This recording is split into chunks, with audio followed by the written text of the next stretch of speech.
আসসালামু আলাইকুম রহমতুল্লাহি ওবরকাতুহ। সম্মানিত ভাইয়েরা, আজকে আমরা যে বিষয়টি নিয়ে আলোচনা করব সেটি হচ্ছে অন্যায়ভাবে কারো জমি দখল করার শাস্তি কী হবে কিয়ামতের ময়দানে।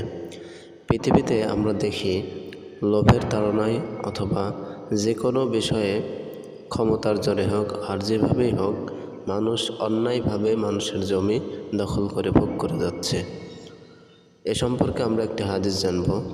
রাসূল করিম সাল্লাল্লাহু আলাইহি ওয়াসাল্লাম ইরশাদ করেছেন, যে ব্যক্তি অন্যায়ভাবে কারো একটু জমি দখল করে নেবে, কিয়ামতের দিন তাকে 7 জমিনের নিচে পুঁতে দেওয়া হবে। নাউযুবিল্লাহ। এটি বুখারী শরীফের হাদিস। অপর এক বর্ণনায় আছে, মহানবী সাল্লাল্লাহু আলাইহি ওয়াসাল্লাম বলেছেন, যে ব্যক্তি অন্যায়ভাবে কারো 1 বিঘত জমি দখল করবে তাকে আল্লাহ পাক 7 তবক জমিন পর্যন্ত খুঁড়তে বাধ্য করবেন এবং এই 7 তবক জমিন বান্দাগণের হিসাব নিকাশ চলা পর্যন্ত তার গলায় ঝুলিয়ে রাখবেন। নাউযুবিল্লাহি মিন যালিক। এটি মিশকাত শরীফের একটি হাদিস।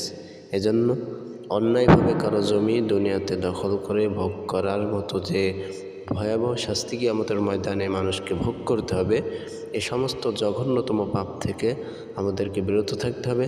আল্লাহ পাক রব্বুল আলামিন আমাদের সকলকে সঠিক বুঝ দান করুক। আমিন।